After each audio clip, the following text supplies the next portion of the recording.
Hello students, I am doctor Rekha Prajapat. आज के lecture में हम प्रीवियस टॉपिक को ही कंटिन्यू करेंगे। हम बात कर रहे थे ट्रैवलिंग वेव ट्यूब की, जिसमें हमने प्रीवियस लेक्चर में उसके एम्प्लीफिकेशन प्रोसेस की हमने बात की थी, जिसको हमने उसके स्कीमेटिक अरेंजमेंट के द्वारा डिस्क्राइब किया था। साथ ही हमने एक omega beta diagram that was known as a Brillouin diagram, उसको भी हमने डिस्कस किया था। आज फर्दर हम उसी ट्रैवलिंग वेव ट्यूब के टॉपिक को कंटिन्यू करते हुए कन्वेक्शन करंट के बारे में हम यहाँ पे डिस्कस कर रहे हैं। ठीक है, जब कैथोड एनोड कॉन्फ़िगरेशन से इलेक्ट्रॉन्स जब इमिट होते हैं, ये इलेक्ट्रॉन्स हेलिकल स्ट्रक्चर से एक इलेक्ट्रॉन बीम की फॉर्म में आगे पास आउट होते हैं। और ये इलेक्ट्रॉन बीम की फॉर्म में पास आउट होते हैं क्योंकि हम यहाँ पे एक फोकसिंग मैग्नेट हमने यहाँ पे लगाया है इलेक्ट्रॉन बीम के एक सीधी डायरेक्शन में फ्लो होने के लिए। तो उस केस में जो इलेक्ट्रॉन बीम के कारण जो करंट होती है उसको हम यहाँ पे कन्वेक्शन करंट कह रहे हैं। तो जब हमें इलेक्ट्रिकल सर्किट और इलेक्ट्रॉन बीम की क्वांटिटीज के लिए जब हमें एक रिलेशनशिप को डिफाइन करना होता है, तब हमें उस केस में कन्वेक्शन करंट की जरूरत होती है, and which is the current which is induced in the electron beam due to the axial electric field and the magnetic field. और जब हम यहाँ पे स्पेस चार्ज इफेक्ट को कंसीडर करते हैं, उस केस में हम electron velocity, charge density, current density और एक्सियल इलेक्ट्रिक फील्ड के लिए हम यहाँ पे उनकी वैल्यूज को मैथमेटिकली हम डिस्क्राइब करते हैं, and they are expressed from the equation number 32 to the 35 as electron की velocity, electrons velocity is represented by the v is equal to the v naught plus v1 e raised to the power j omega t minus gamma z. Rho is here the charge density, and rho is equals to the rho naught plus rho 1 e raised to the power j omega t minus gamma z. J is here the current density, and that is equals to the minus of j naught plus j1 e raised to the power j omega t minus gamma z. Further,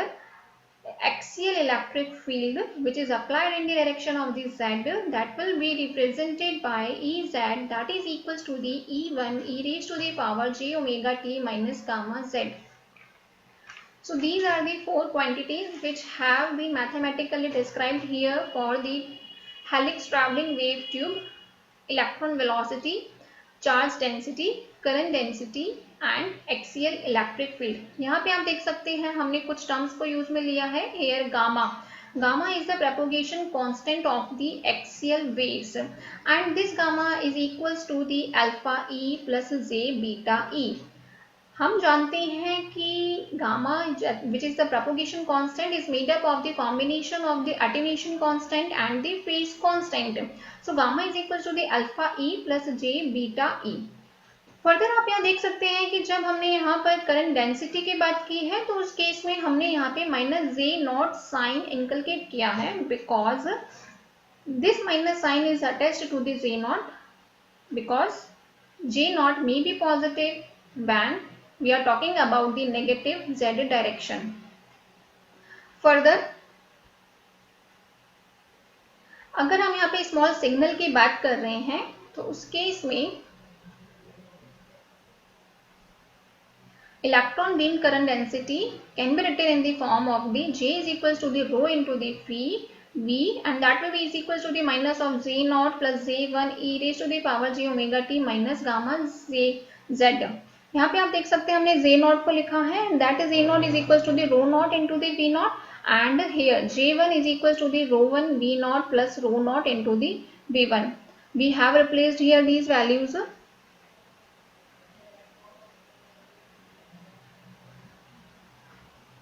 जब हम helical structure में axial electric field apply करते हैं, तो हमने वहां पे देखा था कि वेलोसिटी मॉड्यूलेशन प्रोसेस जनरेट होता है। सो वहां पे इलेक्ट्रॉन की वेलोसिटी में डेफिनेटली वहां पे चेंजेस आए थे। कुछ इलेक्ट्रॉन्स की वेलोसिटी इंक्रीज हुई थी, कुछ की डिक्रीज हुई थी, and some electrons move further with unchanged velocity. So in that case, we could say that the axial electric field perturbates the electron velocity, and it could be employed by using the force equation. So when we are talking about the interaction of the axial electric field with the electron beam, talking about the consideration of the velocity modulation process, In that case, force equation can be written in the form of the equation number 37, that is the dV upon dt, that is equals to the minus E upon m. It is nothing but m could be taken as in the right side, that will be the m a. So this is the minus E upon m E1 into the e raised to the power j omega t minus gamma z, that is equals to the del over del t plus dz over dt into the del over del z into the v. In this equation, we can see that here dz upon dt has been replaced by the v naught. So, using these consideration along with the del over del z equal to the minus gamma and del over del t that is equal to the j omega, the equation number 37 could be written in the form of the equation number 38 as V1. जब हम इस equation को rearrange करेंगे, जब हम यहाँ से इस वाले पार्ट को रीअरेंज करेंगे, हम कोफिशिएंट्स को इक्वेट करते हैं, उस केस में e raised to the power j omega t minus gamma z will be cancelled out from the both sides and we will be getting an expression for the v1 that is equals to the minus of e upon m divided by the j omega minus gamma v naught into the e1. ये अभी हमने बात की थी force equation को utilise करते हुए जब हमने v1 कैलकुलेट किया है, and v1 is the velocity of the electron beam under the effect of the axial electric field. Now when we talk about the law of the conservation of electric charge,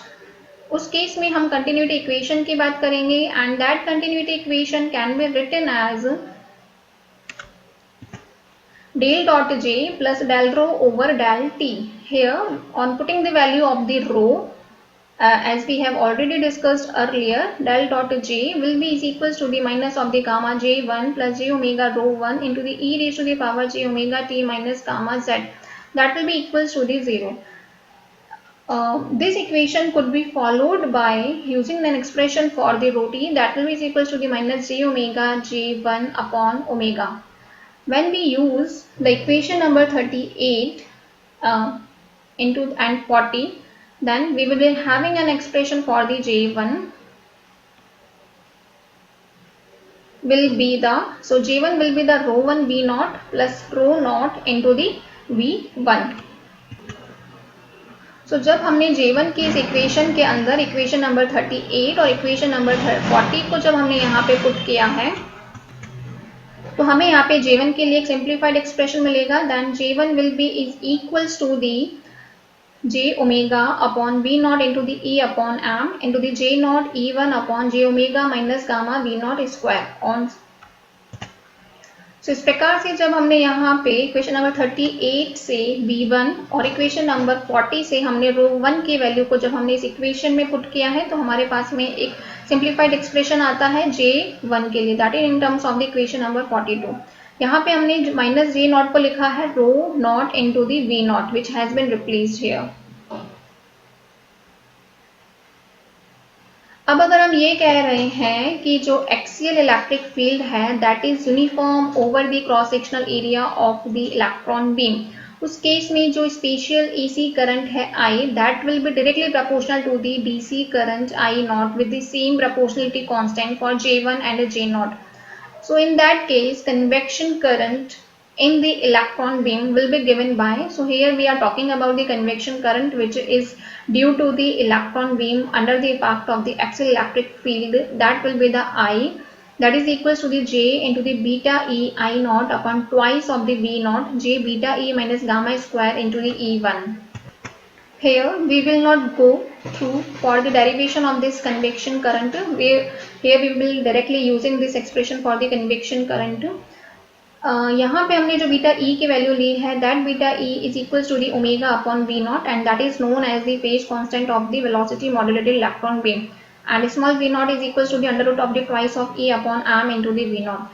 और जो equation number 43 है, हम इसको कहते हैं electronic equation, जो कि axial electric field के द्वारा जो करंट इंड्यूस हुई है इलेक्ट्रॉन बीम में उसको यहाँ पे रिप्रेजेंट करता है. अब अगर हम यहाँ ये कहते हैं कि हमें यहाँ पे एक्सियल इलेक्ट्रिक फील्ड और सभी पैरामीटर्स की वैल्यू पता है, तो उस केस में हम कन्वेक्शन करंट की वैल्यू को हम इस एक्सप्रेशन से फाइंड आउट कर सकते हैं.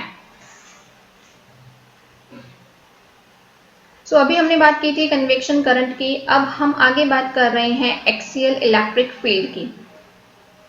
देखिए, क्योंकि हम यहाँ पे बात कर रहे थे ट्रैवलिंग वेव ट्यूब में हेलिकल स्ट्रक्चर की, which is also known as the slow wave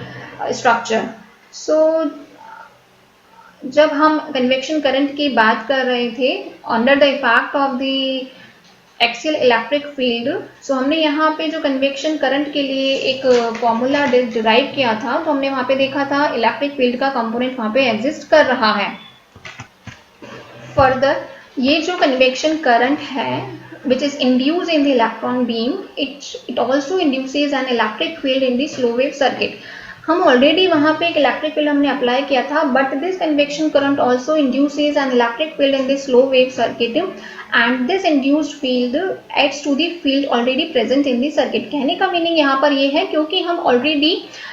helical structure पे एक्सटर्नल इलेक्ट्रिक फील्ड अप्लाई कर रहे थे, बट क्योंकि इलेक्ट्रॉन बीम में जब करंट जनरेट होती है तो उस कन्वेक्शन करंट के कारण भी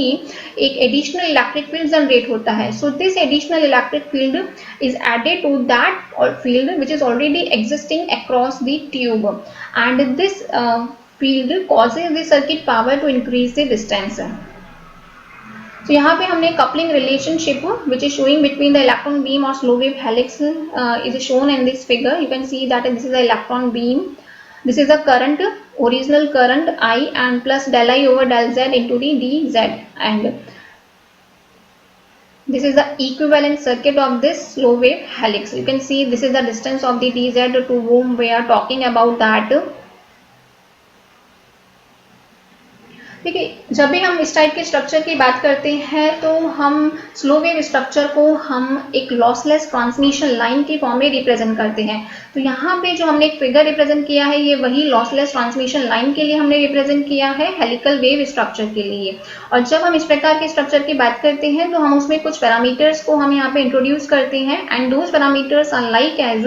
capital L that is known as the inductance per unit length, and capital C which is the capacitance per unit length, I which is the alternating current in the transmission line, and capital V that is the alternating voltage in the transmission line, and here small I is the convection current.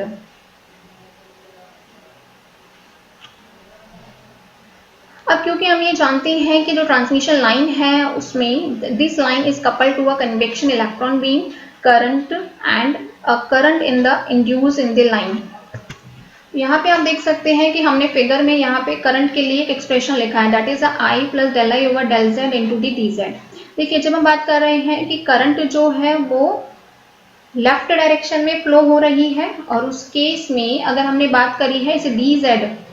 Length की, अगर हमने इस line के dz length की बात करी है और उसमें जो फ्लो होने वाली करंट है दैट इज द I, और अगर हम इससे राइट में जाने वाली करंट की बात करते हैं तो उस केस में राइट में जाने वाली करंट क्या हो जाएगी I plus del I over del Z into the dz। But हम क्योंकि ये कह रहे हैं कि net change of the current in the length dz must be 0 because the current flowing out of the electron beam into the line must be the minus del I over del Z into the dz। सो जब हम यहाँ पे इसकी बात करते हैं तो हमने यहाँ पे ट्रांसमिशन लाइन थ्योरी अप्लाई करी है और साथ ही जब हम किरचॉफ्स करंट लॉ को जब हम यहाँ पे अप्लाई करते हैं और सिंप्लीफाई करते हैं तो उस केस में हमें यहाँ पर एक फाइनल एक्सप्रेशन मिलता है that is the equation number 44। सो यहाँ पे देख सकते हैं आप, हमने del I over del Z के लिए एक्सप्रेशन बताया है। This del I over del Z this is the current which is flowing per the distance dz. So del I over del Z that is equals to the minus C dV over del V over del T minus del I over del Z. Further यहाँ पे हमने del over del Z की जगह minus gamma लिखा है। सो del over del Z की जब हम माइनस गामा रखेंगे तो हमारी इक्वेशन हो जाएगी minus gamma I। Del over del T की जगह रखेंगे जे ओमेगा तो इक्वेशन हो जाएगी minus J omega C V, minus del over del Z की जगह माइनस सपोर्ट करेंगे तो gamma plus gamma I. So हमें यहाँ पे इक्वेशन नंबर 45 हमें मिलती है कैपिटल आई के लिए। ये अभी हमने अप्लाई किया था किरचॉफ्स करंट लॉ के लिए। जब हम यहाँ पे अप्लाई करते हैं किरचॉफ्स वोल्टेज लॉ तो उस केस में हमारे पास में इक्वेशन होगी del B over del Z that will be is equal to the minus del L del I over del T. L is nothing but the inductance of the line and जब हम यहाँ पे del over del z की जगह minus gamma put करते हैं और del over del t की जगह j ओमेगा रखते हैं तो हमारी इक्वेशन 47 के फॉर्मेट में हमें मिलती है minus gamma b that is equals to the minus j omega li. अब जब हम यहाँ पे इस इक्वेशन नंबर 45 और इक्वेशन नंबर 46 से जो हमारी सर्किट करंट है that is a capital I, देखिए अभी हम यहाँ पे बात कर रहे हैं ट्रांसमिशन लाइन के लिए और ये ट्रांसमिशन लाइन हम रिप्रेजेंट कर रहे हैं स्लो वेव स्ट्रक्चर के लिए।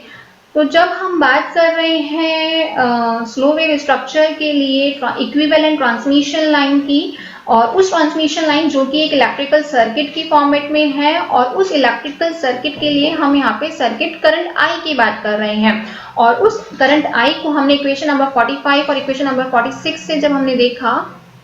तो देखिए हमारे पास में एक फाइनल इक्वेशन आती है, हमने यहां से देखा minus gamma square V that will be is equal to the minus V of omega square L C minus of the gamma I into the J omega L. इस इक्वेशन को derive करने के लिए हमने क्या करा है, सबसे पहले तो इक्वेशन नंबर 47 को हमने गामा से मल्टीप्लाई किया है दोनों साइड। जब हमने इसको दोनों साइड गामा से मल्टीप्लाई किया तो उस केस में हमारी इक्वेशन हो जाएगी गामा, सपोज हमने माइनस गामा v से मल्टीप्लाई किया है, उस केस में गामा स्क्वायर v मिलेगा और यहाँ पे हमारे पास में गामा i का एक्सप्रेशन आएगा। और फिर जब हमने इस गामा i के एक्सप्रेशन को इक्वेशन नंबर 45 से जब हमने यहाँ पे पुट किया तो हमें इक्वेशन नंबर 48 मिलती है।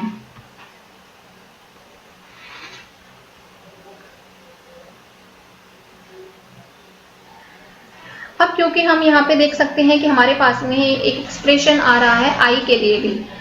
अगर हम यह कहते हैं कि इस सर्किट करंट के फॉर्मूले में convection electron beam current present नहीं होती है, that in that case equation number 48 will be reduced to a typical wave equation of the transmission line। So अब हम यहाँ पे अगर I की वैल्यू को 0 कंसीडर करते हैं and in that case the propagation constant will be defined from the equation number 48 as,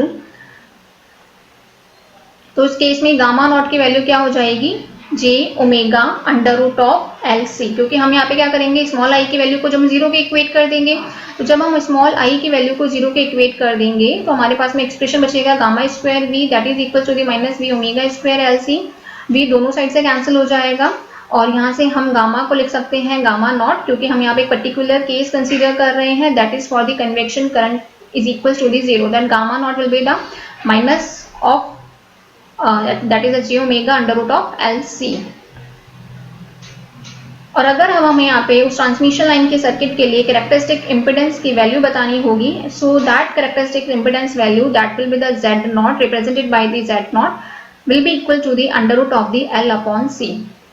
ये तो अभी हमने बात की थी कि जब हमारे पास में कन्वेक्शन इलेक्ट्रॉन बीम प्रेजेंट नहीं है, but when we are talking about the electron existence of the electron beam current, in that case equation number 48, ये अभी हमने जो इक्वेशन नंबर 48 की बात करी है, जब हम यह कह रहे हैं कि इलेक्ट्रॉन बीम या convection electron beam current exist करती है, तो उस केस में इक्वेशन नंबर 48 को हम इक्वेशन नंबर 49 और 50 के टर्म्स में इस प्रकार से रिप्रेजेंट कर सकते हैं।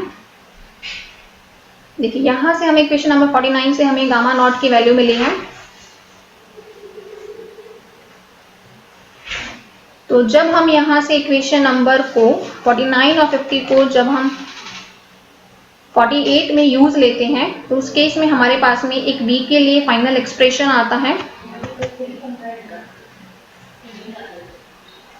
तो आप यहाँ पे देख सकते हैं ये हमारी थी इक्वेशन नंबर 48। तो जब हमने यहाँ पे इस इक्वेशन नंबर 48 में इक्वेशन नंबर 49 जहाँ से हमें गामा नॉट की वैल्यू मिली है और इक्वेशन नंबर 50 जहाँ से हमें z नॉट की वैल्यू मिली है, जब हम यहाँ से इन दोनों वैल्यूज को इक्वेशन नंबर 48 में पुट करते हैं और जब सिंप्लीफाई करते हैं तो हमें v की वैल्यू मिलती है and this value of the v will be in terms of the z naught which is the in terms of the characteristics impedance of the line. Further हम जानते हैं कि electric field which is applied in the direction of the z that is the Ez is equal to the minus gradient of v that will be is equal to the minus del v over del z। जब हम यहाँ पे minus del over del z की जगह gamma put करते हैं उस case में Ez की वैल्यू होगी गामा v, और क्योंकि हमें यहाँ पे v की वैल्यू पता लग गई है, जब हमें v की वैल्यू हम यहाँ फाइंड आउट कर चुके हैं तो उस केस में हम यहाँ पे एक्सियल इलेक्ट्रिक फील्ड के लिए एक्सप्रेशन फाइंड आउट करेंगे and that axial electric field will be evaluated by using the formula of the Ez that is equal to the minus gradient of V or it is equal to the gamma of V. So in that case E1 will be written as nothing but multiplied by the gamma. So E1 will be is equals to the gamma is minus of gamma square gamma naught z naught into the I upon gamma square minus gamma naught square. So that equation is known as the circuit equation, because using this equation we can evaluate the axial electric field in the structure of the slow wave helical structure, which is usually affected by the spatial AC electron beam. तो इस प्रकार से आज के इस lecture में अभी हमने बात करी है कि जब हम बात करते हैं ट्रैवलिंग वेव ट्यूब के हेलिकल स्ट्रक्चर के लिए, तो उस केस में इलेक्ट्रॉन बीम के द्वारा जो करंट इंड्यूस हो रहा है which is known as the convection current, उसके लिए हमने यहाँ पे बात करी है। साथ ही हमने यहाँ पर बात करी है आज एक्सियल इलेक्ट्रिक फील्ड के लिए, जो हम बात कर रहे हैं कि जब हम स्लो वेव स्ट्रक्चर को एक ट्रांसमिशन लाइन से रिप्लेस करते हैं which is exhibiting some component like inductance, capacitance और जब हम उस सर्किट के लिए हमने एक अल्टरनेटिंग करंट की बात करी है और एक अल्टरनेटिंग वोल्टेज के लिए हमने यहाँ पे बात करा है, और साथ ही हमने इस इलेक्ट्रिकल सर्किट के लिए हमने कन्वेक्शन करंट के इफेक्ट को भी इनकॉर्पोरेट करते हुए हमने यहाँ पे V की वैल्यू को फाइंड आउट किया है। फर्दर हमने यहाँ पे ये भी देखा है कि जब हम उस ट्रांसमिशन लाइन में I which is known as the convection current is equals to the 0, उस केस में भी हमने V की वैल्यू को फाइंड आउट किया है। और यहाँ पर हमने जब V की वैल्यू को यूज करते हुए इलेक्ट्रिक फील्ड के लिए हमने एक्सप्रेशन फाइंड आउट किया है, और आप यहाँ पे देख सकते हैं कि that electric field is mainly depending upon the value of the characteristics impedance of the circuit along with the value of the convection current which is flowing in the tube. So this is directly proportional. यहाँ पे आप देख सकते हैं कि that strength of the electric field is directly proportional to the convection current. So अब आगे के लेक्चर में हम बात करेंगे वेव मोड्स के बारे में, further along discussing with the gain consideration. Thank you so much.